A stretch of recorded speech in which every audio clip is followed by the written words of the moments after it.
So we're waking up on a Monday where everybody wants everybody fired Yep. and wants to replace everybody, Yep. or That's trade for Watson, because of course Watson behind this offensive line would answer everything. You know what I'm saying? Because that's the other thinking. Some guy sent me a text. He goes, I thought the idea was to get a quarterback that could play even behind bad O lines, and I'm like, there's no quarterback that's going to play behind this O line. You can be missing your second or third tackle on one side, that you're on your second or third string tackle, or something. yeah. You can't play with four young guys that are completely lost and they're all trying to figure this out at the same level.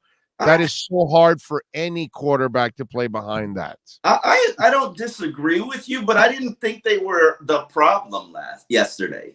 Well, I mean, that's the weird part, right? This was probably their better game out of the three. Yeah, I mean, to me, this is they weren't horrible. Now we've seen horrible. We know what horrible looks like.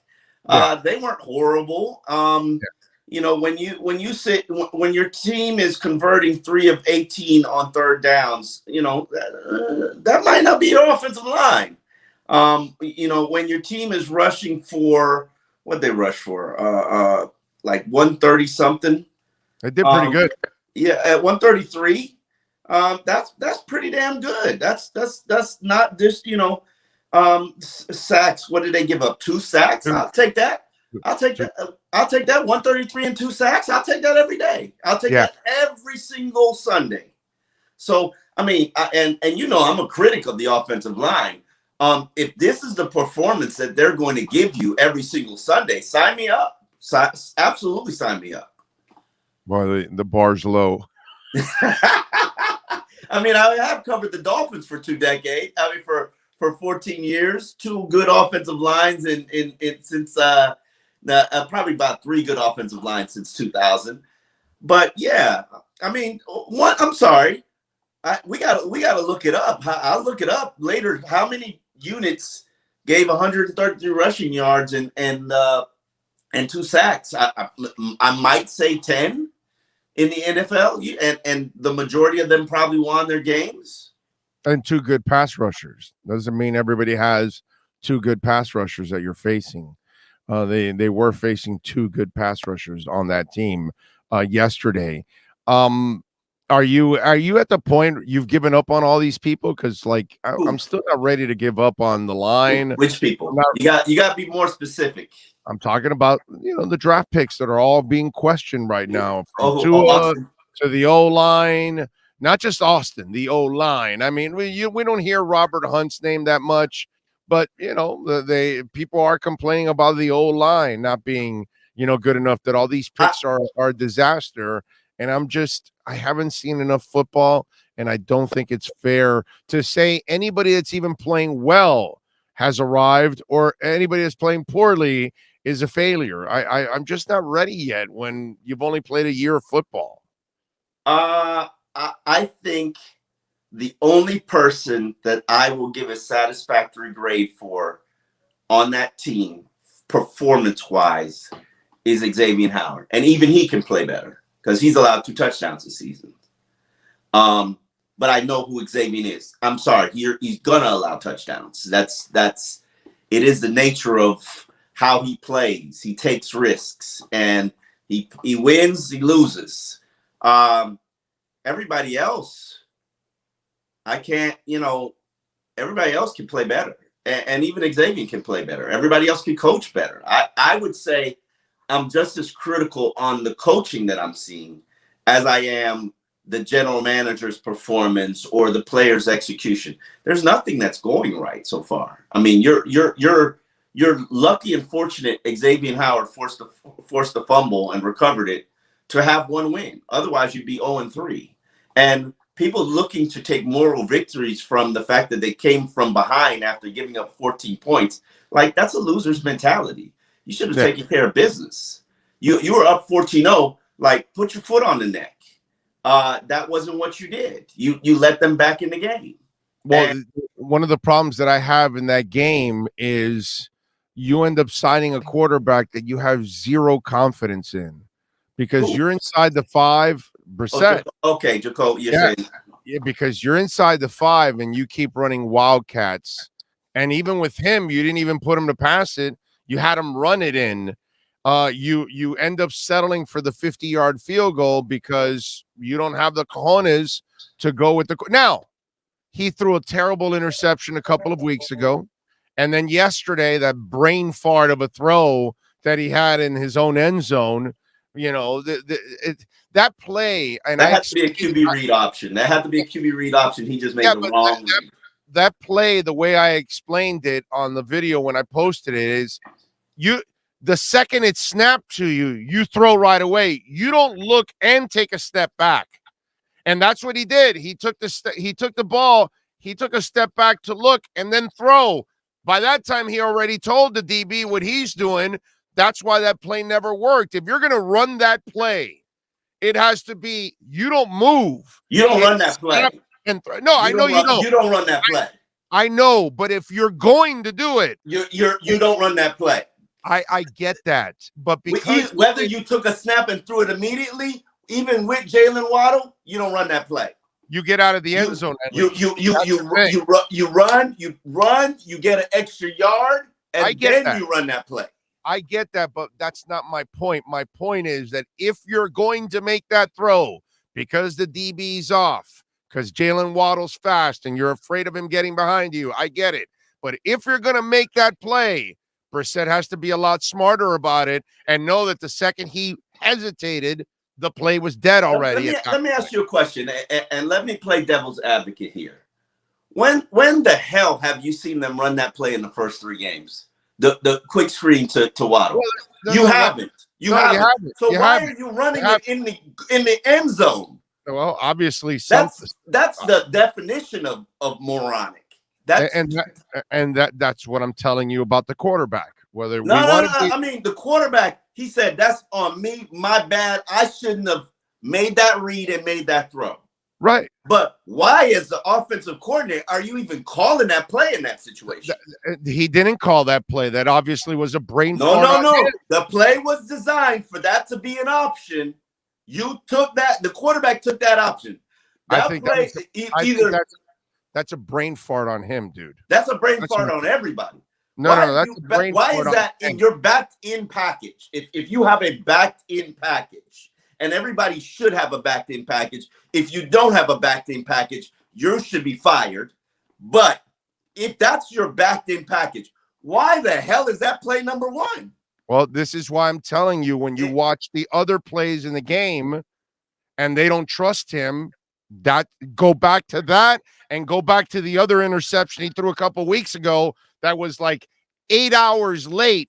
And why? Because he is slow as molasses, bro. He is slow. He reads it, but he computes it slow as shit. He's not the problem. He's not the reason you're going to win games. He's a problem. He's a problem. He's a backup quarterback. They were a backup quarterback. In spite of him. They were in that game in spite of him. They were in that game because of him. He doesn't scramble for that 18 yards and get them in position to throw that. He gets the PI. He throws the pass to Gesicki on 4th down. I know he made a couple of plays. Without him, they're not even in the game. Yeah, well, there's you give him 50 throws, dude. The sun's gonna shine on some dog's ass. You can give Josh Rosen 50 throws. He ain't doing. You gave him 50 effing throws. You can give Josh Rosen 50 throws. He ain't doing shit with it. That's another level of shittiness. You're just going to another level. That's all. I mean, when I'm factoring in shittiness, like Jacoby's okay. He ain't Brock Osweiler. Like Brock Osweiler is my level of shittiness. Well, yeah, I get that. I get this that. Team won games with Brock. At White and Rosen. I'm just talking about guys who started games. Low. I get all that crap, but it's just. You signed the guy. It's a guy that you have no confidence in. Why the fuck did you sign him? If I'm putting the list, and I used to do this, and I probably need to get back at it. I usually go like a top 3 list of people or things that you need to blame on that loss. Jacoby isn't in the top 5 because without him, he's not even in that game. No, you're right. He's not, because I got to blame personnel and the coach for actually signing him, because why the hell would you have somebody on the roster you don't trust? What backup QB are you prefer? Give me your backup QB of choice. Because Patrick. He's a starter. He's an NFL starter, so that doesn't count. He's an NFL starter that made $10 million this season, even though he suffered a hip injury. So that doesn't count. Now, if you want to debate that he should be the starting quarterback, I'll entertain that conversation. Because no, I don't want him as a starter. But okay, what backup? Bring him back for a backup did you want? Like, if you want to go and say, oh, they should have traded for Teddy Bridgewater and have them compete, or they should have gotten Matt Stafford, or we can entertain those conversations. But I can't. Yeah, no. I'm just saying, in terms of decisions that were made, that would have been a better situation for Sunday. I could have those conversations, but I really can't think of a better backup quarterback than Jacoby. He's not phenomenal, but he's not bad. Now, should he be throwing 50 times a game? No. Especially on a day you actually ran the ball some. Yeah. Which I would have liked to have seen them run the ball a little bit more.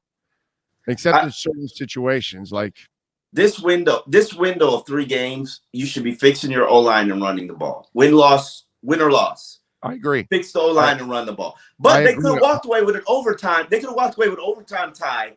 Let's put the blame where it belongs. The defense. Like, they shit the bed at the end of the game. And yeah, you could say make excuses for them after excuses. Oh, they're tired, or there's a bad match. No, I don't care about that.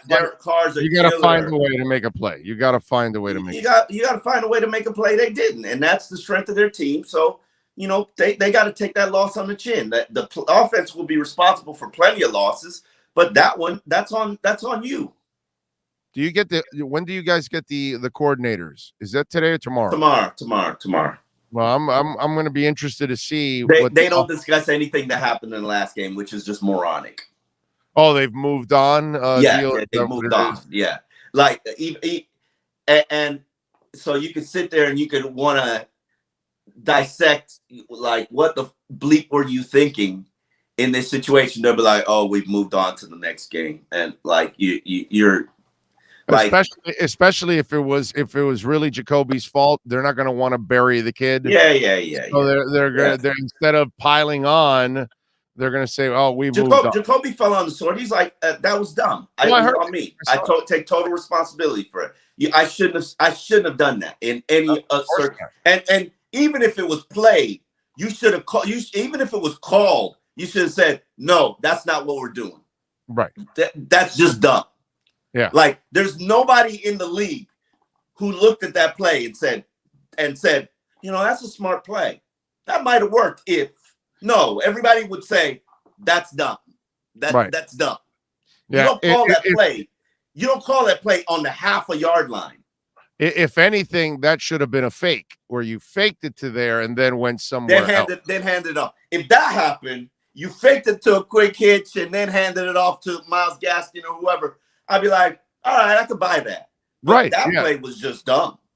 Like, there's no, and in hindsight, and that's the thing. There are too many, and I wrote this column in the Sun Sentinel. There have been too many plays, and I'm about giving Godsey and Stuttsville their chance, their opportunity. I don't want to sit there and say, well, Godsey's going to be a horrible OC because of what he did in Houston. He wasn't really the full play caller in Houston. That the head coach had play calling power and authority. He prepared the team for the week.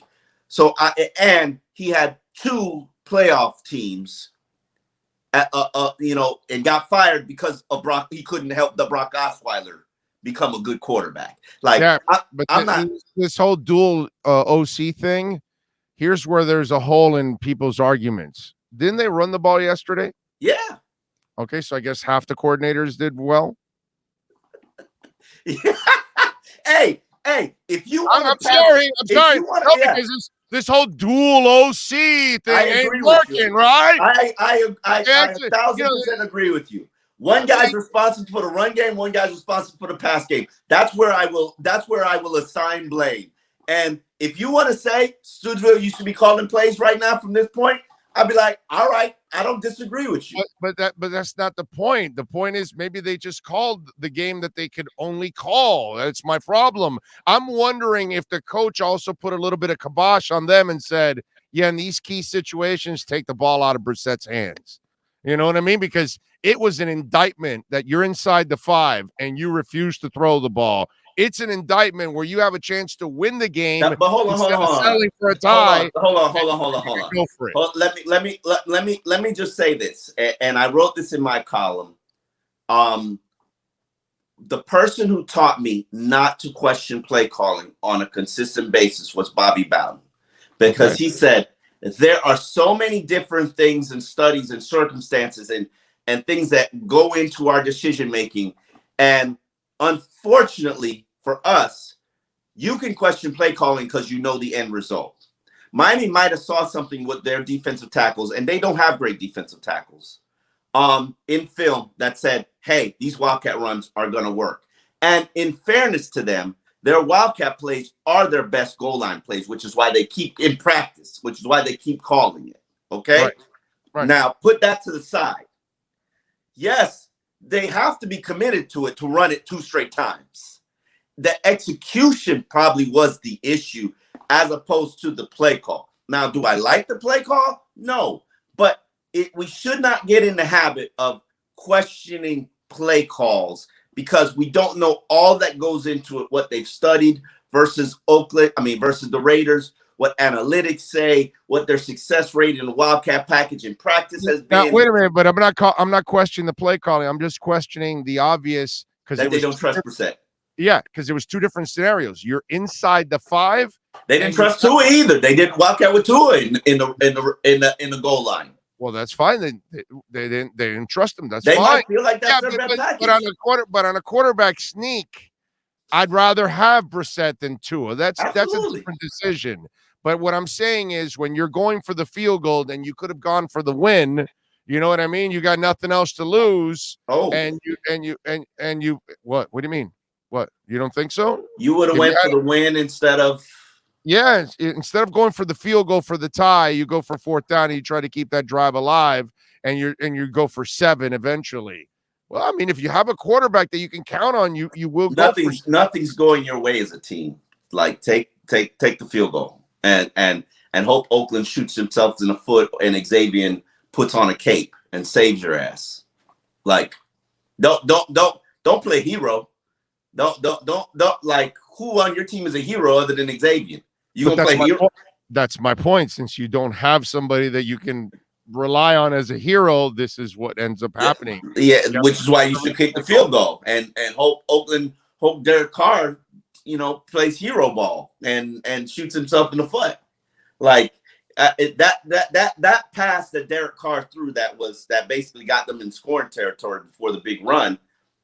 That could have easily been a turnover. No, the big run is what got him in scoring. Yeah, but that got him to the 50.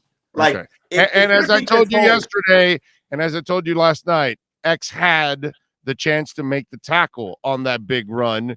Him and Jalen Phillips, and they both whiffed on that tackle, and then he went for 27 yards on that run. So that was X had a chance to save the day there. And not. They were moving, they were driving, they were going to get. Derek Carr is a pretty good 4th quarter quarterback.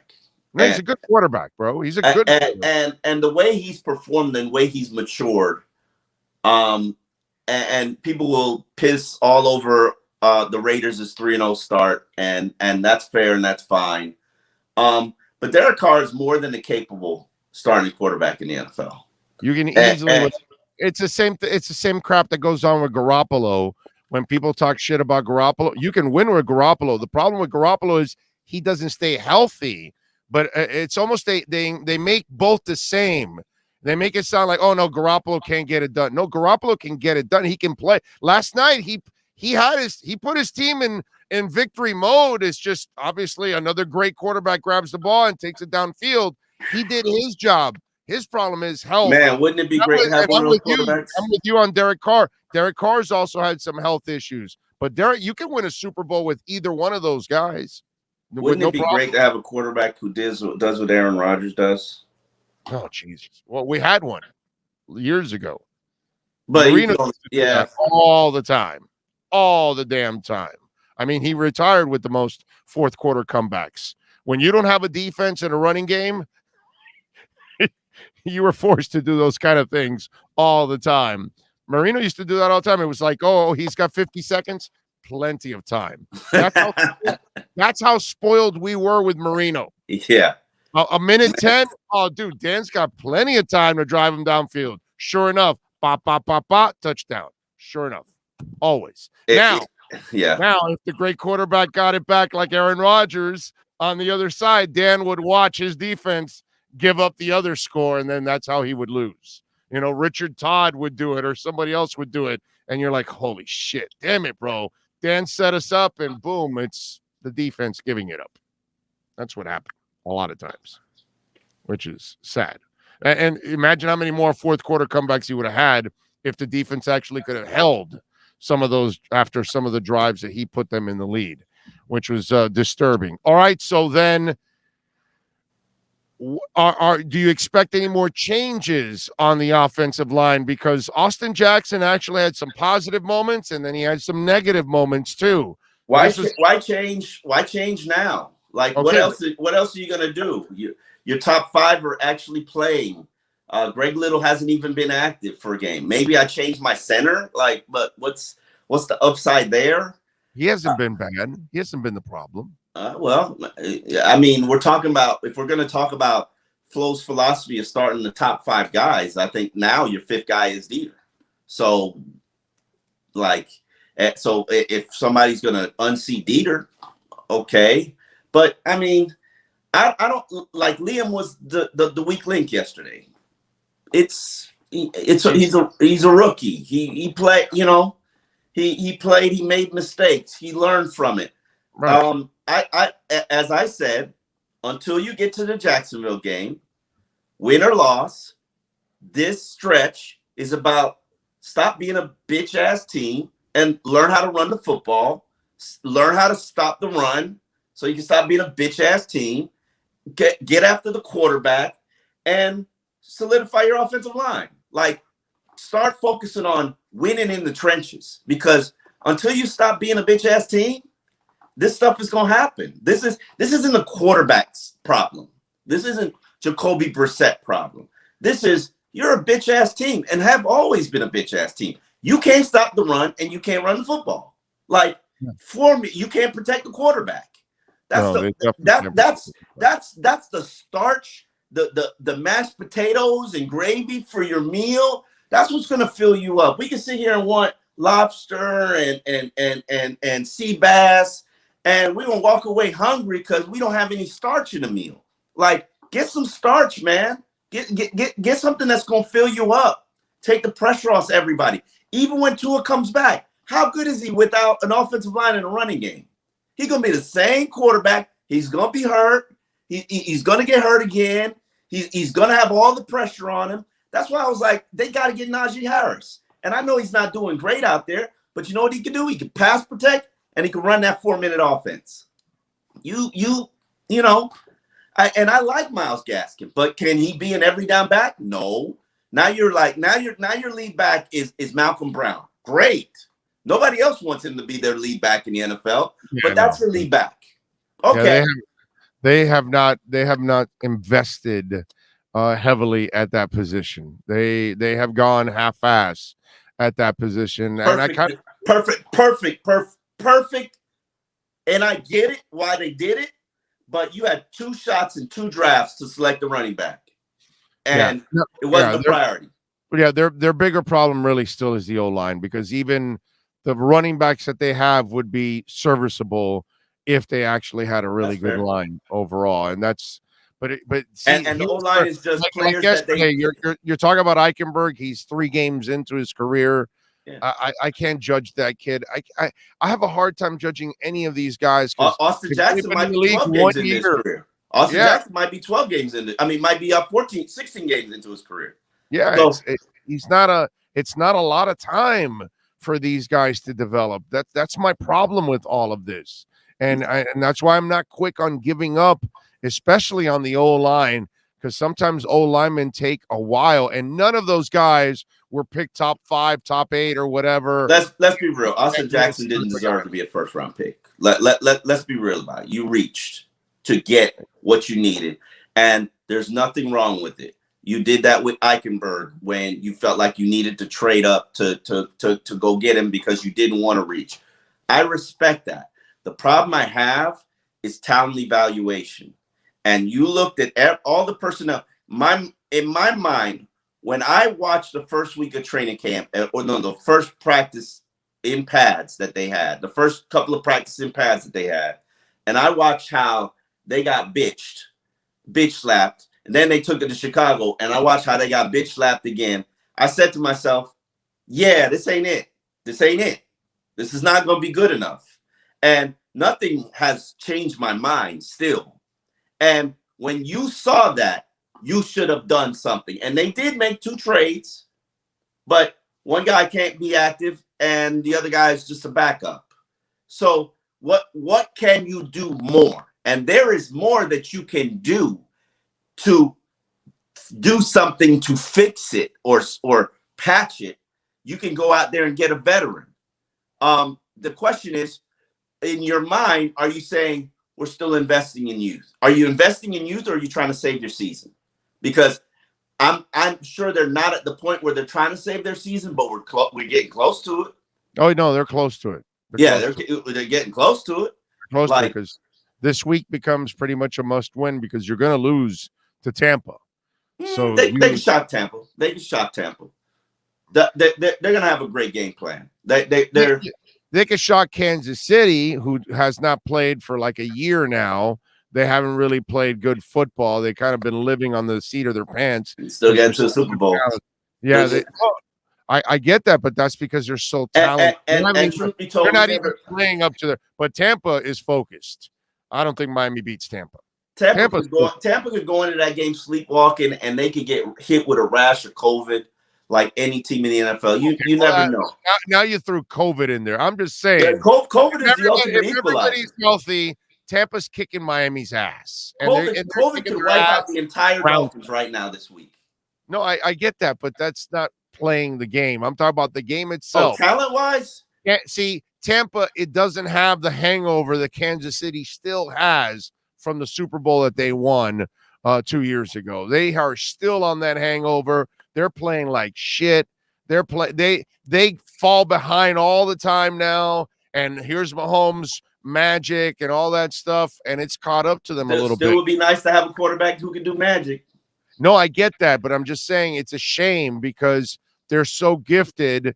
They need to get their shit straight because they can win more than just one title. They might become that team that only wins one, and you're like, oh crap! You had that opportunity. If they're Seattle, they still got a title. I'd still take it. I mean, okay, they're not a dynasty. You just answered my question. Your answer fueled my fire right there, because that's the team that we all will always look back and go, Legion of Doom, and they only have one title, and obviously one of the worst decisions in the history of the NFL on Super Bowl Sunday. Russell Wilson's still going into the Hall of Fame because he got one ring. No, I get that. There's a bunch of guys that should go to the Hall of Fame from that team, but my point is, we still say to ourselves, yeah, they probably should have won more than one. You know what I'm saying? I just want to get in that where I can have that conversation about being a team that just won. Like, oh no, we've had 2 decades of mediocrity. Hell, I just want a playoff win. I give Tampa a lot of credit that after winning, they have come back really focused. Whereas it's early. It's early. I'm not giving them any credit, and I love Bruce Arians. Bruce Arians is my favorite coach. I'm not giving them any credit because they're playing with the greatest quarterback of all time. Like, yeah, that's my point. He's the guy keeping them in check. It makes everything, and that's my thing. I'm starting to reevaluate things now, and Aaron Rodgers is out there, and Aaron Rodgers is going to be looking for a new home, and Aaron Rodgers is looking for a Brady situation. I think I'm willing to give him a Brady situation. I think it's sure. If you're the Dolphins, Hell Like, yeah. like you say, Aaron, what you want? You want to be the pseudo GM? You want to be LeBron James? Well, he's going to say, I want an offensive line if I'm going there.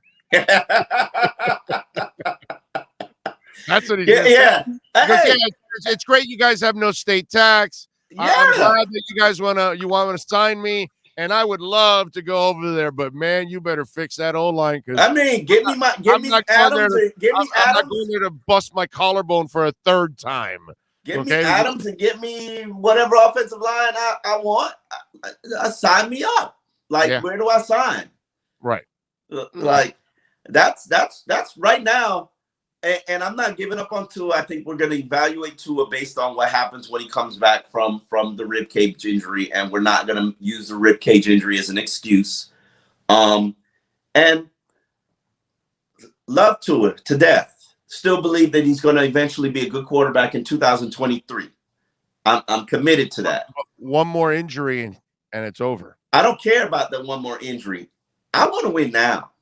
I'm just telling you that he will probably have one more injury, and if it happens, it's gonna happen. Don't say if it happens. It's gonna happen. Well, then they have to turn the page at that point, unfortunately, because you no longer can count on the unreliable. Whether you gave it a chance, you gave it a try. You were thinking maybe, okay, that was an aberration. He went through a bad stretch. This, that. Now he gets the rib injury. If he gets another injury, you have to turn the page. You have no choice. It's not about turning the page. It's if in hindsight, we had just as equal amount of a chance at Tom Brady as Tampa Bay did. In hindsight, why don't you take that shot? Well, at that moment they didn't. Their defense was top 10 in the second half of the season that year, leading into that offseason. They were a better team. Yeah, they were a better team, but they're still a 7-9. They have a pair of wide receivers that are just absolutely nasty. So, come on. But why don't you take that mindset? Miami doesn't have one guy. Godwin's better than everybody Miami has, period. Forget about Mike Evans. I don't even want to get into the Mike Evans conversation. Godwin alone is better than everybody Miami has. But you know what? Brady would have brought Gronk. Brady would have brought AB, and you would have figured out how to make it work. My thing is, why didn't we think about it? Why didn't we shoot our shot? It's I know why. Because if you would have brought Antonio Brown, he would have beat up all the movers moving from Davie to Miami Gardens. See, it doesn't matter. Give the QB the power. Give the elite QB the power, and why not? At this point, why do you want to get the movers getting beaten up by Antonio Brown, bro? Antonio Brown's going to throw dicks at whoever he wants to throw dicks at. Tom Brady has him under control. Tom Brady's got Antonio Brown under control. He's the babysitter. Listen. He hypnotizes him. Hey, I mean, if you want a career, Brady hangs a ring from one of his chains, and he just looks at Antonio. Tom Brady's got figured out a way to make it work. Like, I'm at the point now where I'm just tired, as is every Dolphin fan. I'm just tired of the mediocrity. We're doing it again. I get it. And nothing you've done has worked. Any way you've done it, however you've tried it. Let's just hand the team over to an elite quarterback. Let him figure it out. Why not? I mean, you can't argue trading for Aaron Rodgers so you can have him for a couple years and try to make a run. I mean, why not? Look at last night. Last night proved that it's, when you have those kind of guys, you're always in the game. Take Aaron Rodgers off Green Bay. They're what, 6-win team? Yeah, 6. If that. Yeah, if that. Well, he can do that. He can do that here. Yeah. Give him Adams. Sign a offensive lineman. Yeah, no, you got to sign a better line because he'll end up injured. Behind this. Why not? Why not at this point? Yeah, everything you've done has failed. Yeah. Watson Watson behind this line would hire 10 masseuses after each game, and Lord knows what the hell is going to happen then. if you had 22 lawsuits now, can you imagine during his Dolphin run behind that Stop offense? it. I still do that too. Once he figures out a way to get all those lawsuits behind him, why not? You act like it's headed in the right direction. We can see it's not.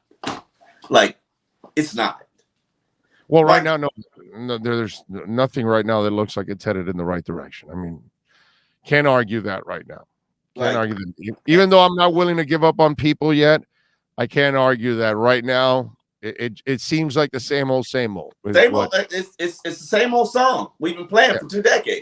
Yeah. That part I can't argue. I'm tired. I'm tired. You're tired. Like, it's enough excuses for this team. Like, I'm sorry. It like you just had a shopping spree in 3 drafts and still got a shit roster. Like, yeah. Like do something different. Yeah. And I wouldn't go to a shit roster because I still think there are pieces here, but because your O-line and your quarterback are not performing, it brings the entire thing Can't stop down. the run, can't run the ball, can't protect the quarterback. You're a 6-win team. Yeah. And these are think about the things that I just said. They're consistent during the Brian Flores era, all 3 years. Can't stop the run, can't run the ball, can't protect the quarterback. Consistent. 2019, 2020, 2021. Yeah. And this isn't an indictment on him. You live off of an opportunistic defense is what you live off of. Yeah. Opportunistic defense it's kind of what I've been telling you. The game plans are sound. Yeah. It's what I've been telling you about KC, that lately they kind of get into the heroics and they fall behind and then they come back and they storm back and try to and win games. Same thing here. These guys fall behind, whatever, and then they count on a turnover, some kind of game-changing play, and it's happened to them several times that really changes the fortunes of a game. But it's not because you were playing great defense the whole game. It's because you made a couple of specific plays on defense, especially on third downs, that kind of made the difference in the game. If you want to be a different team, you got to change your identity. And I don't think – I think that they can do it. I think it would take a commitment from the coaching staff. But you got to change your identity and stop being a bitch-ass team, because you are a bitch-ass team. Teams can run at you when they want to. Teams can shut your run down, and teams can just hound your quarterback. You can't protect them. Those are 3 consistent things that, to me, you don't beat yourself, and you're disciplined, and you don't make penalties and turnovers. Well, that's important. They're all important. Well, that's it. That's the reason why they've been able to win games. That's the reason why they're in games. But you're still a bitch-ass team. You're still a bitch-ass team, though. You are. You can't get to the next level. Yeah, no, I get you. You are. You don't have the physicality that it takes. Like the Tony Sparano teams, we can say whatever we want. God rest his soul. We can say whatever we want about Tony Sparano teams, but you weren't going to push them around. No, I get it. Yeah. It wasn't going to happen. It just wasn't. And since then, this has been a bitch-ass team. Like, no matter what they do. Since Casey Rogers left this defense, you can run at the Dolphins whenever you want to. Well, they had in those days, they had a better D line, much deeper, much more physical. All right, then do what it takes. They had a real commitment to having a big physical D line in those days. All right, well, you got a big D line now. They're not as deep as they were in those days. Don't make excuses. Don't make excuses. It's a mentality. I'm just telling you the truth. Yeah, okay. They don't have the linebacker either. They don't have the linebacker. Yeah, How many tackles does Jerome Baker miss per game? Yeah, it's got to be like 4. Yeah, he's not an elite backer. How many gaps do you see him shooting, stopping the run? Yeah. You know, and I hate to bring up Landon Roberts because I think he's doing the best that he can on one leg. You saw him drag a leg on his touchdown interception, pick 6. Saw him drag a leg 40 yards down the field. But He shoots that gap. He blows somebody up, but does he make a tackle? Like, it's a mentality, and you did not do what it took to have a physical team, and now you want to sit there and be like, oh well, in mistakes. Christian Wilkins might have played his best game yesterday. Did it matter? Yeah, Seiler played well too. Yeah, Seiler played well, and you I think you have the personnel. You gotta stop. You gotta stop being, this soft physical team. No, I the soft team. It's time to bow up and stop getting pushed around. Like, they got pushed around at the end of the game. Oakland with no offensive line. Yeah. Ran for 140 something yards. No offensive line. And backup running back. And a backup running back. Yeah. That they did that to you. Yeah. Like, don't make excuses. No. And the coach didn't make any excuses. No, he's never gonna make any excuses. But he's got to look at himself in the mirror and say, for 3 years, I've had a bitch ass team. Yeah. That, like, you got to own that. Like, 3 years. Yeah, you have had a bitch ass team. Like, there's no argument about it. You can't stop the run. You can't run the ball. You can't protect the quarterback. That's on you. That's on you. That's I can't even put it on the GM because he's used resource after resource after resource. That's on you. So what you're saying is you guarantee a win against the Colts this Sunday. Yes, Jacoby Brissett game. Jacoby Brissett's revenge. Yeah, there's only one guy that can't move faster than Jacoby Brissett, and that's Carson bent both ankles Wentz. Hey, yes. I am guaranteeing a victory this week. I am, because you know what? I love revenge games. I love them. I love them. Well, Jacoby's going to love it. This is his chance to get back at his team. This is it. Like players always talk about, after the fact, like, yeah, I wanted that one. Like, this is the game. Mac Hollins, his speech needs to be, let's do it for Jacoby. Yeah, well, all week he'll tell you it's not important. It's not important. It's not a big deal. It's just an ex-opponent. And then after the game, some of the players after the game will say, "Oh yeah, we knew Jacoby wanted this badly, so we had to this." Yeah, so I'm in everybody's ass next week if I'm Jacoby. Like, everybody. Like, you like Will Fuller. You got to do more, baby. Like, although they can win by 30 next week if they start Reed Sinnett. I'm just saying, if they start Reed Sinnett, he's got a chance there to really explode. So I'm just saying he's the secret weapon, Omar. They just don't want to unleash him. I don't get it. I really don't. I think they're afraid that if Reed Sinnett comes off the bench, they'll never be able to go back to Tua again. And that's clearly what it is. Can you imagine? Yes. Yeah. The controversy that it would ensue after that. All right. He the guy who lost his job to Josh Rosen. Hey, he has grown. Okay, he's ready to go. Yeah. All right, what are you working on? Read. What are you working on the Sun Sentinel so folks can check you out? Man, I'm just trying to. I got to follow Flores and figure out what his mindset and mentality is for getting his team focused. I mean, I think last week was an opportunity where you couldn't give them that tough love. You couldn't kick them in the butt. This week, you got to kick them in the butt, man. Like, you're not playing up to your talent level, and you have to take ownership. If we took ownership for it last week as coaches, you got to take ownership for it this week as players. And I don't disagree with that mentality. A lot better than Michael Dieter. Yeah, man. Sucks. He's going to be out. So is it Manzik? Is that how it's pronounced? Is Manzik the man? Mance? I don't know. I don't know how it's pronounced. Joe Shad is usually our pronunciation guy around here, but that's a good question. He's going to be rocking for at least the next 4 weeks. It'll be interesting to see whether or not this is longer. Flores will not specify. If it's a foot injury, you have to think it's going to be longer. Foots usually take about 6 weeks to heal.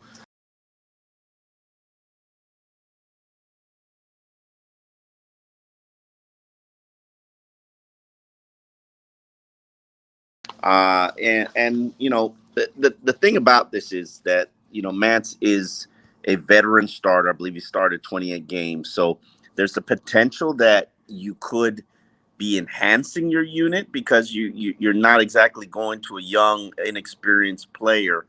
You're going to a stopgap, which is pretty much why Dieter actually got the job. They didn't want to go that route. And I think Dieter had been playing okay, but let's not act like he wasn't. He was a star or shining. But he wasn't like a sore spot either.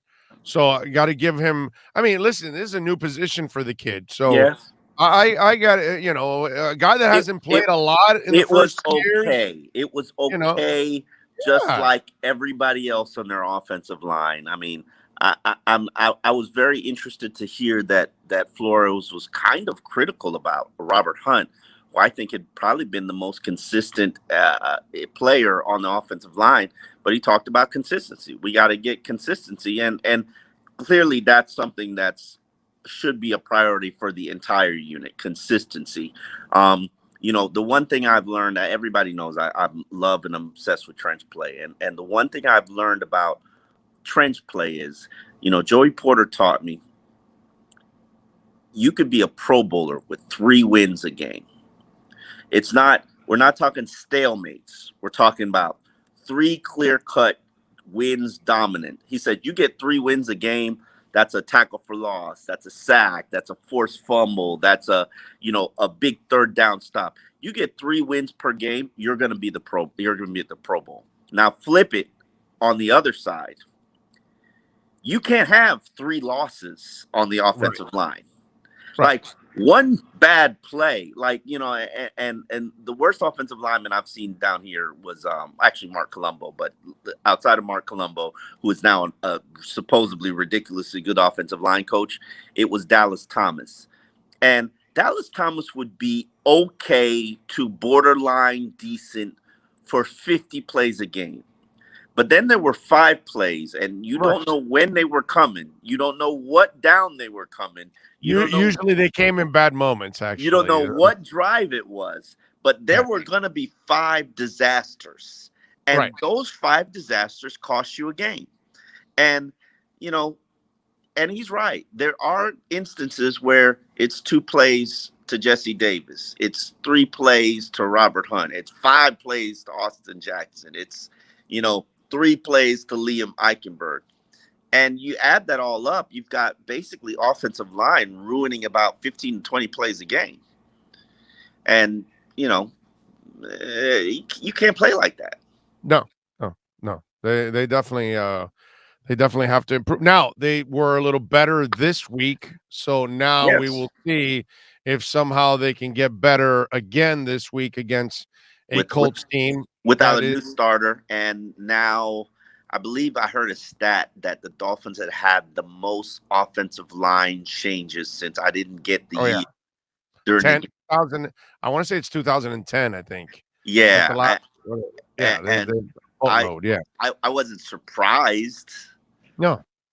But, it was kind of disappointing to know and hear and see. But so you've been on fire this week. I guess going after Greer and Flo, and not happy with the results right now. Are you at a point where you think changes need to be made? I'm at a point where I think if they lose to the Colts on Sunday, I know what it is because I've been here for 14 years. It becomes finger pointing time. It becomes, our O-line is crappy because coaches aren't getting it done. Oh, no, our O-line is crappy because the personnel department, they got us crappy players. No, why are we getting big plays from our receivers? When you lose to the Colts, and then let's assume we're going into Tampa and you take an L there, and then you start the year 1-4, and you're in that pit of mediocre teams. You got to answer some tough questions to Steve Ross. And that's when the finger pointing and the bickering and the cut eyes begin. And that's usually I've seen it happen so many times here. That's usually the demise of an organization. And people start jockeying. So to relieve some of that pressure, as I wrote in a column yesterday in Centeno, Got to beat the Colts. Got to beat the Colts. It's. I'm not going to say this is a must-win game because Flores teams have started worse and have rebounded. Yeah, yeah, yeah. Although I think it is a must-win period this week and 2 weeks from now against the Jags because those are the games that you lose. Yeah. And at the end of the year, you're going to go, we didn't make the playoffs because we lost that game and that game. And the Yeah. Colts and the Jags are the two games that could cost you. Got to have them. That will cost you a playoff spot, by the way. Got to have them. Got to have That'll be my prediction. If you lose those games, yeah, I guarantee you at the end of the year, you're going to be sitting there with 8 or 9 wins, and you're going to go, well, wait a minute, dude. We could have had 10 or 11. Mm-hmm. Where was it? Colts, Jags. You're so, yeah, just like last year, it was Denver and some other game. I forget. Yeah, but Denver's got a badass defense at least. They did. You know they did. At least but there's nothing badass about the culture of the Jags. You Offense, needed that game, though. Special teams, there's nothing badass about them. You know what I'm saying? At least with Denver, they can kick your ass on any given Sunday. That defense can turn you over, cause havoc, and make life a little easier for their offense. You know, something that Miami isn't doing right now, that their defense isn't making it any easier on their struggling offense. You know what I'm saying? So No at least with Denver, there's a factor of that team that I gotta respect, and that's that defense. Yeah, I mean, but think about it. The Colts were a playoff team last year, and they were injury. They've been injury depleted, no question about it. Yeah, I doubt they'll have 5 starters, and Carson Wentz is playing on 0 good ankles, and Quentin Nelson, who I believe is a top 20 player in this league, isn't going to be on the field. Right there, that's where I'm going to tell you that. When we looked at the Colts the last couple of years, the only thing that you really looked at that you said, holy shit, it's that offensive line. Yeah. That offensive line was the difference maker that after they lost their quarterback to retirement, they went and built the damn line. And it's like, okay, that really helps. No, they built that line before the quarterback went to retirement, though. No. So they started, but they weren't anywhere near when finished. When they had Andrew Luck, he was still getting killed. Better than this? Huh? That was better than this. I know, but they didn't have Quentin Nelson when they had Andrew Luck. Did. Quentin Nelson played with Andrew Luck. Was he like a rookie or something? Like no, his he played. Year? I think he played. Maybe I would because Quentin Nelson's on his like 5th, 6th year. I don't have it in front of me, but look up how many. Luck's been retired. What, like 4 at least? Andrew Luck retired 3 years ago because Brissett's on his 3rd year since Andrew Luck retired. So, yeah, Andrew Luck retired 3 years. He was there 3 years, right? No, he was there 3 years, but he played 1 with Luck. He did. Yeah, he did a 2-year extension. That's right. So the 2 years he finished that deal, and it's funny how I count things. And then here with Miami. So Andrew Luck retired 3 years ago. So Quentin Nelson definitely played with him. Yeah, but they didn't have the line that they had, and actually that line's lost a little now. Yeah, with Gonzo retiring and all that other stuff. Mm-hmm. So they're not as good as they have been in the past. But I'm telling you, you got to win these next 2 games between the Jags and the Colts. They have to be W's because you're losing to Tampa. So at least if you're 3-3 with 11 games left, you've left the door open for you to go to the playoffs, and you get Tua back at that point, right? Yep, absolutely, no question about it. I didn't even think about it. I thought Tampa was next. I usually take a 1 game at a time approach, but it's Jacksonville next, and no. Tampa is next. You're right. Okay, Tampa is next. All right, Tampa's next, but that's a loss. But I'm saying 2 out of the next 3. You know that's a loss. How you know? That's a loss. Man, COVID could run rampant in Tampa right now. Well, that's different. Okay, I'm not counting on COVID. Of course, I think they could beat Tampa. This team hasn't come close to playing at their full capabilities, and I'm not saying that they're going to start. No, I'm not saying that. Like they won't have Tua for that game, so. Jacoby, listen. All right, I'm not going to cape for Jacoby. Jacoby can get it done. Jacoby is better than Brock Osweiler, and you won games with Brock Osweiler. That's not saying much. Yeah, I'm not willing to say he's better than that more. That's even an insult to Jacoby Brissett. You know what I'm saying? He's better than Chad Henne. How do you feel about that one? God. We've had some mediocre quarterbacks, man. Yes. It's time. It's time. It's time. Yeah. Yes. This weekend, is it Brissett having to kind of balance his emotions a little bit here in this one? He claims it's not a revenge game. Okay. They can claim whatever the hell they want. Yeah. Tom Brady also thinks it's just another game going to Foxborough. Absolutely, no question. When he wants to light those sumbitches up for 10 more touchdowns, he'd love to walk out of that game 60-0.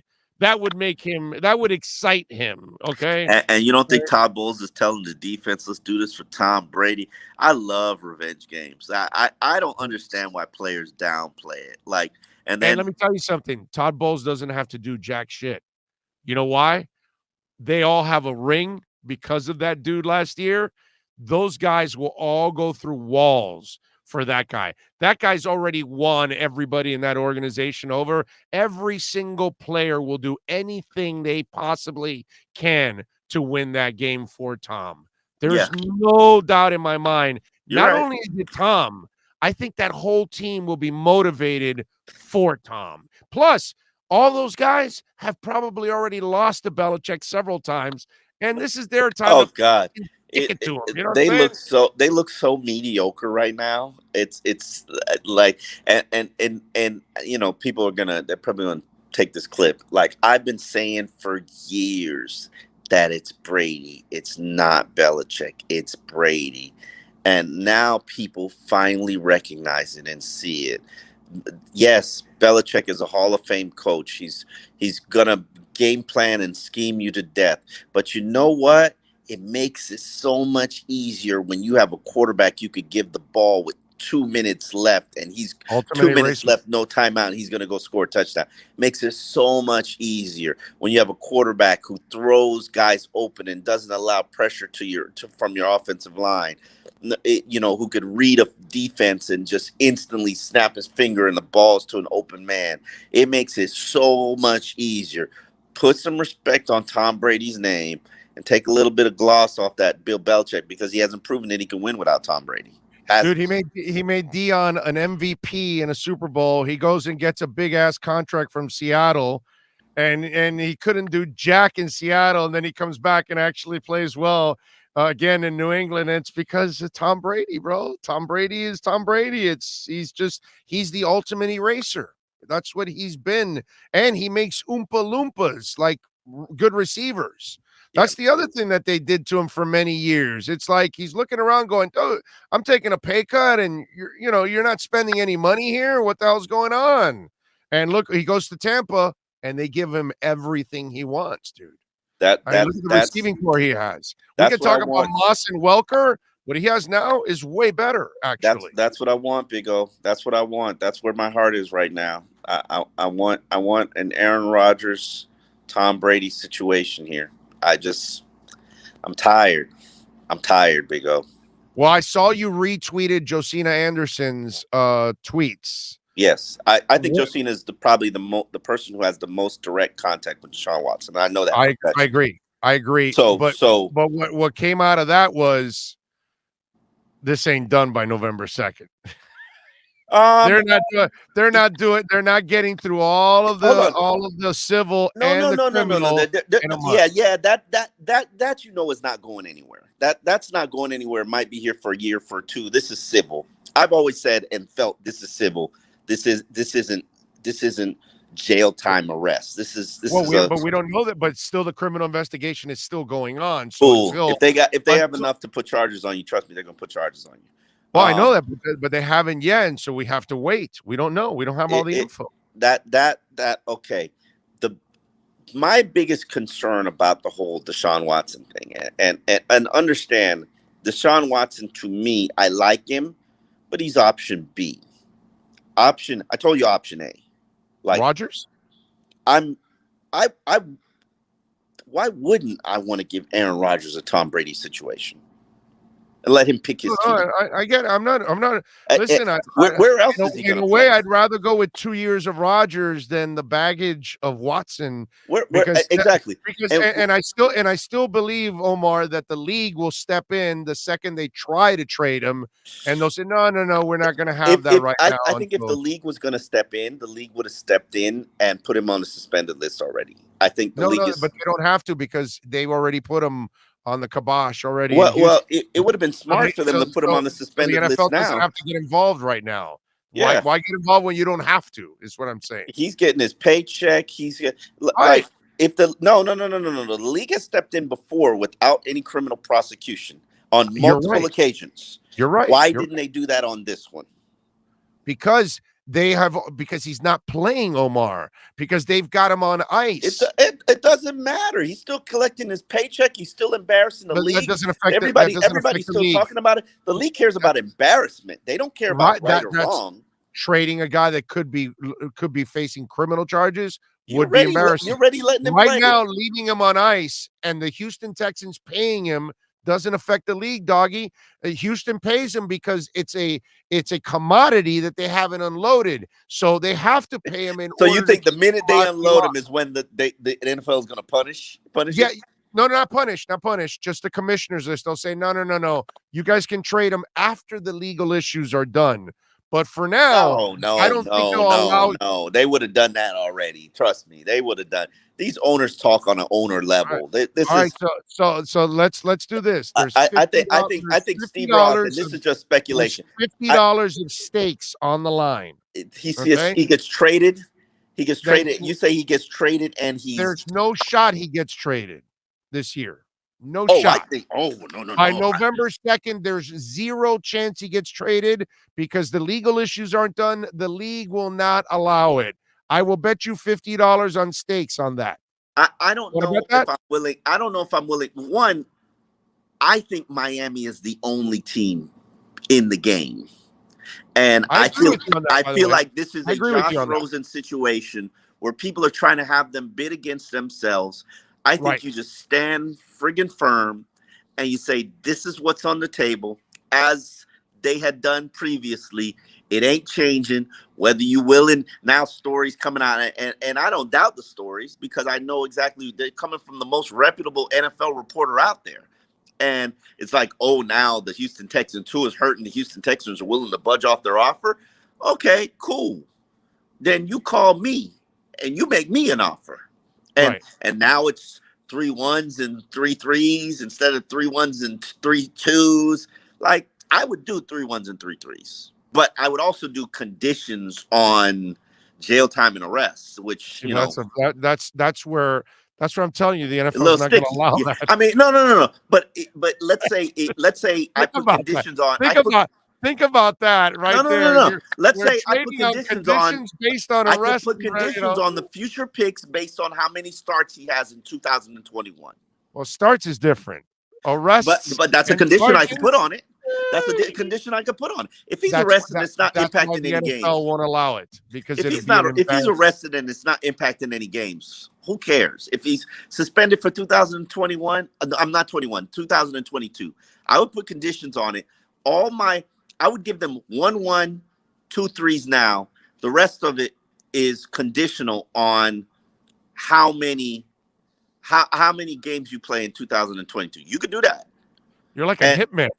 Like 5,000 now, 5,000 now, and when I kill him, 5,000 later. Listen, Steve Ross paid $550 million now, and then he paid a year later $550 million later for the Dolphins. Right, that's right.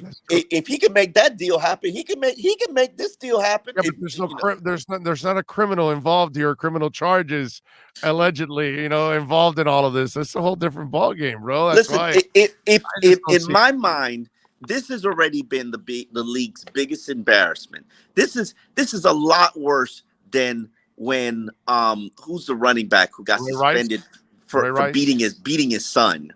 Adrian Peterson with the whip. This is worse than Adrian Peterson. Oh, yeah. They suspended him for but there was evidence there, the switch, the pictures of it all and all that. That's why we haven't seen any evidence here. That's the thing. It's all he said, they said.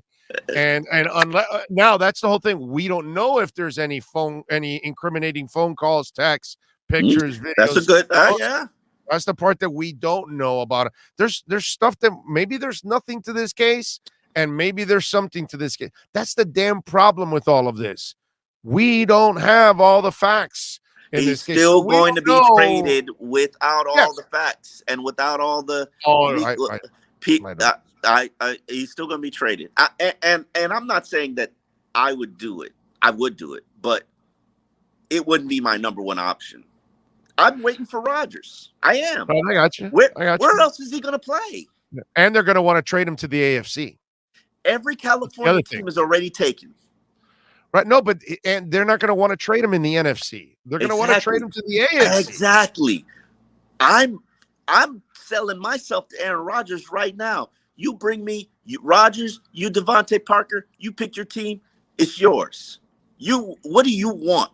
I'm Peyton Manning the situation, like Miami full court press Peyton Manning. So yeah, I'm gonna wait this out. Deshaun Watson, my deal is my deal. You accept it, cool. If not, keep it moving. Because really, it's Miami and maybe let's speculate, maybe the Giants. And we all know Philadelphia is interested, but Watson's already kiboshed a trade on that one. So yeah. Bottom line, he wants to be here. And they somehow are committed to Jalen Hurts. I don't know why, but whatever. They want to commit to him. Great kid, but they see him in practice. They know. I watched him against whoever he just played. Dallas wasn't that impressed. He hasn't convinced me ever as a passer. He's got to convince me as a passer. He had a great. I mean, we never know. Is he better than Tua right now? I don't know. I mean, listen. Josh Allen did what I never thought he could do. So, yeah, absolutely, no question. I would agree with that. I stand corrected there because I never saw that from that kid. I had to apologize to Dennis Hickey last home game. I saw Dennis Hickey, and Dennis Hickey was like, "You're wrong on Josh Allen. You're wrong on Josh Allen. You're wrong on Josh Allen," because he's in the Bills front office. Yeah, I know. And I, and I held firm. And so he sees me and he's gloating and he's like, I was like, "You're right. You were right. Those things can be cleaned up." And I'd never seen him. By the way, one of the best people you can deal with in this business. Yeah, man. He got shanked. He didn't do a bad job, actually. If you go back and look at his two drafts, he should have no shame about anything he did here. He got shanked in the side by the politics, like we had here for so long. That was one of the best things they've done now, is that there are no politics now. It's everybody's on the same page, at least. Whether they succeed or fail, that's a whole different ballgame. But at least they're all on the same page. Hickey was in a moment where there was always these power struggles going on, and it was just we've had. Oh, trust me, I lived the power struggle, and I think there can potentially become a power struggle here, but that's not in Brian. That's not in Chris Greer's personality, so it won't be a power struggle. It's okay. You want power? It's yours. He'll work with people, but here's where again, and Hickey's an example. But so is Jeff Ireland, and so is Rick Spielman. All these guys left and have done better everywhere else. All of them. Rick Spielman just can't figure out the quarterback, but no one's going to argue with me that he's built up some pretty damn good offenses and defenses over there in Minnesota. Okay, some pretty good talent over there too. And Jeff Ireland is credited by everybody that you talk to around that organization and covers it. He's been the key to their success the last couple of years in the draft. And look at where Buffalo's at, and Dennis Hickey's there. And I don't give a shit what you tell me. Their number 2 is a former Dolphins. Go back and look at his 2 drafts. They're not that. They weren't that bad, bro. They were pretty decent. In Buffalo, they're number 2. I can't remember his name, but he's a former Dolphin. So they're assistant GM. My point is, we need to be patient with these guys. They're not going to be perfect. They're not going to do everything. See, history is repeating and you're making the same No, no, mistakes. no, no, no, no, no, no, no, no, no, no, no, no, no, no, no. No, I don't need to be patient because I don't like what I see. And I came into it knowing this line was crap. And you did dumb things that made it even worse. So I have to hold you accountable to that because Okay, that's a mistake that can be made, but that doesn't mean it can't be corrected. you're going to correct it this season. Well, okay, so this season you can't. You got to go to the offseason and Okay. correct it. I No, mean, no, no, no. mistakes I'm not waiting. mistakes are made, bro. You But spent 3 years you building can't this, right? you If can't you do spent 3 years when building this, they why am go I going to 10 and trust you to 6, fix and it? if they have a bad year this year, you can't just shit on them because Okay. they had No, a no, no, no, no, no, setback. no, no, no. What are our expectations? Playoffs. I don't even have a playoffs winning season. I never had it playoffs. Well, I Winning had season. playoffs, and maybe I'm ahead of my. It's year 3. Maybe I'm unrealistic. Maybe what I deserve is this. Blind ass fan alert. Look out, everyone. We've got a blind ass fan coming through.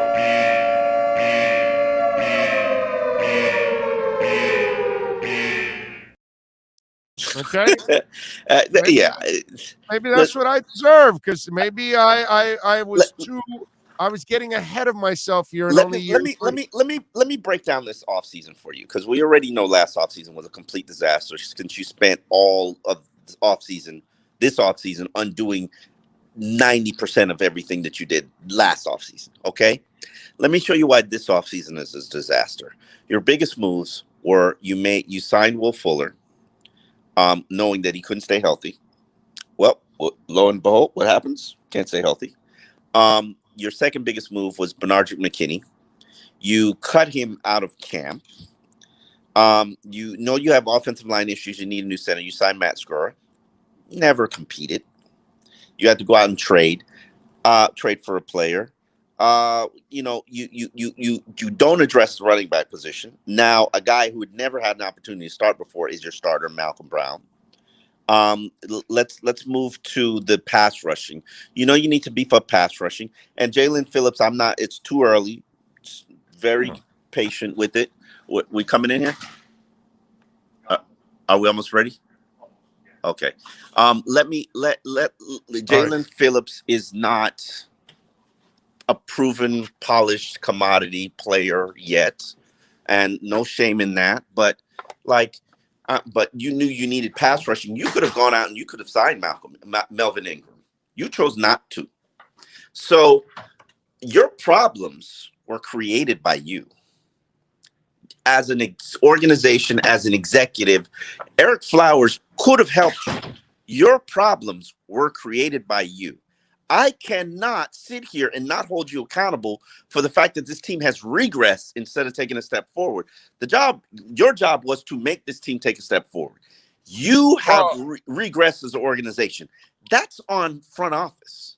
Well, that we can talk about that after 17 games have been played. Okay. I'm not ready to say they've regressed yet. You're already assuming that you were the best team on third downs in the NFL. Now you're the worst. That's not regression.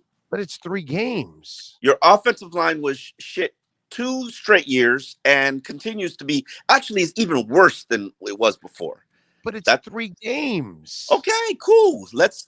Yeah, we're assuming everything is going to be. I'm sorry. You're assuming everything's going to be a disaster from here to the end of the season. I mean, at no point this season have they looked good. They only have 1 win because Xavier Howard pulled it out his ass. Okay, but they also have their quarterback out the last couple of weeks. Yeah, okay, cool. That happens to everybody. That happens to everybody. And everybody doesn't bounce back with their backup quarterback. Okay. It's not like you don't miss a beat with your backup. You normally miss a lot with your backup quarterback. That's fair, but I'm sorry. You have regressed in so many areas, and you're right, it's early. Let's judge this at midseason. Let's put a pin in this, and let's come back to it in week 9. Yeah, and I got no problem with that, at least revisiting it at that point. Week 9, if we don't have any solutions to some of these problems, then we got to sit there and we got to say, okay, this team has regressed in these areas, and it is insert person's name's fault. That's what I want. Right, but if they have progressed, then Okay. I want to hear you say, "Well, I think I overreacted from the first Absolutely, couple no weeks." question. Okay. I'm sure I overreacted last year when they had a bad start and then they won 5 straight games. I'm positive I did. 0-2, 10-4. I Yeah, mean, that's the one thing. That's the one thing I will give Flores. His teams rebound and they don't quit on him. They don't go in the tank and they develop and the game plans are good. I'm not going to sit here and say that. Wait a minute, but if you say they don't go in the tank, you have them battling against each other if they lose this game. Then all of a sudden, this is different. This is different. This is different. This is different. This is different. This is expectations. No expectations first 2 years. But he didn't lose the team at 0-7, dude. At 0-7, they went no. Everybody on that team was fighting for employment. But of course, you're not gonna lose the team. Omar, you've been around teams that have been 0 whatever, and they lost, and they lost the coach. Everybody on that team was fighting for their NFL future. If you sign Ryan Sealer, when you're 0-7 and you're losing every week, players normally will tune your ass out. No, not guys who are just thankful to be employed and thankful for the check. They're thankful for their $35,000 check per game. You know that every week you're selling a game plan to a team and you lose. Those players will not follow you after a certain time. They're just correct. not. Man. Which is the point we're getting to. You're right. You're right. And we got. This guy hasn't lost anybody at any time so far. You don't know that. You know what I mean? You don't know that. There are players he doesn't even have. I'm going by track record. Okay. You're not. You're not. No. You don't know that. There are players who do not like Flores. No. I do know that because I watched it the first 2 years. Okay. He doesn't lose anybody through any adversity. So why would he start now to lose people in adversity when they know anybody that was there the first year, anybody that was there the first and second years, and now they're here the third year, they can look around and even tell a Jalen Phillips, say, don't worry about it, bro. Everything will get better. We always get better. Coach figures it out. That's been the track record. It has been. And what happens when it changes? Okay. Well, all right. Well, I just don't think you do know Adam Gase has a better 35-game start than Brian Flores, right? Yes, I do. You do know every coach the Dolphins have had, except for Cam Cameron, has a better 35-game start than Brian Flores. And you do know that they all had better talent to start off their careers than this guy did. All of them. Every one of them. Cam Cameron, Flo wishes he had Cam Cameron's defense. Wishes. Wow. Okay. All right.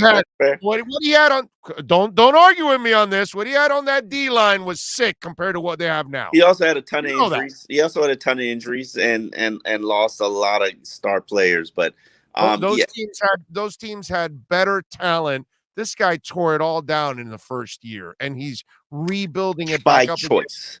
By choice. That's it was fine. Not by That's choice. fine, but building by youth is not an easy thing. They chose to waive and pick up 27 guys off waiver wires and start 14 of them the week that they arrived on the team. That's by choice.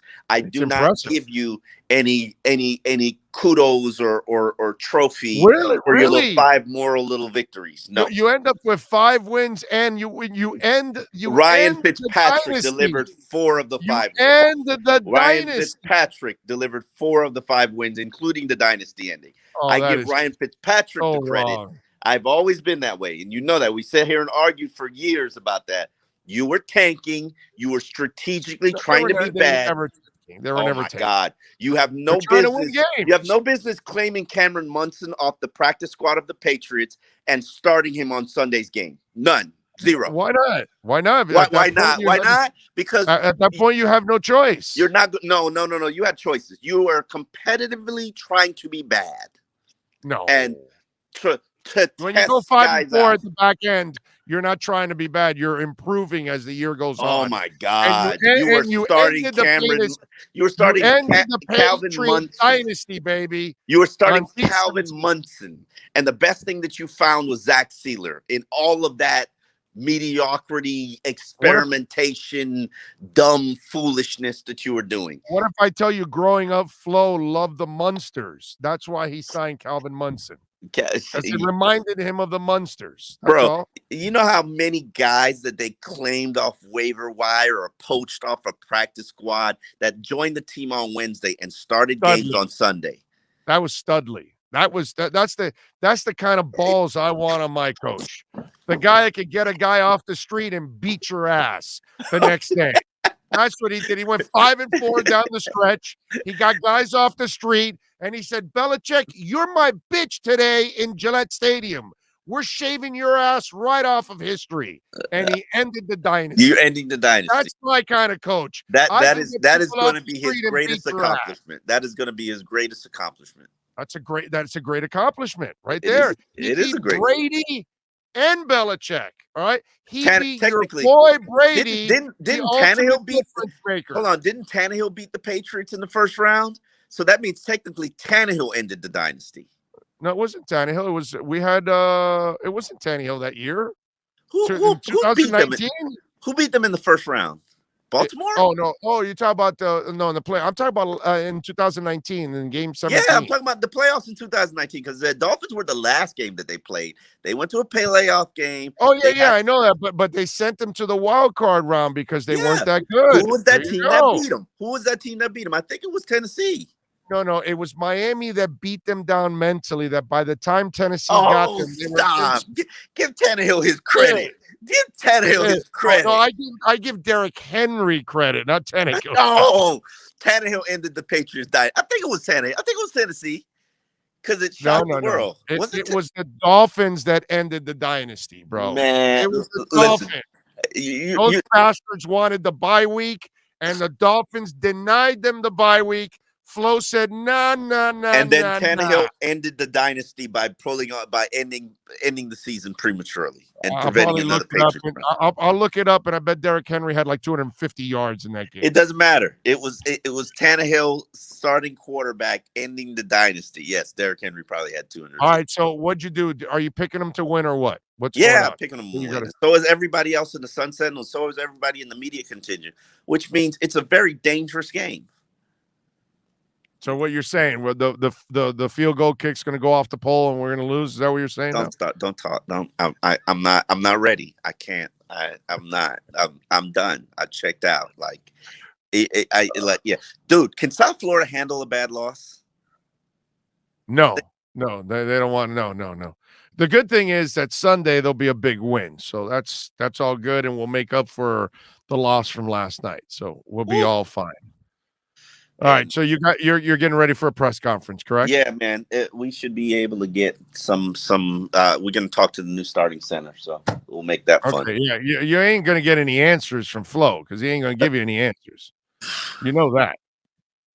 This is my life. You ain't getting anything from Flo. He volunteered some information today, but yeah, you're right. It's nothing very positive.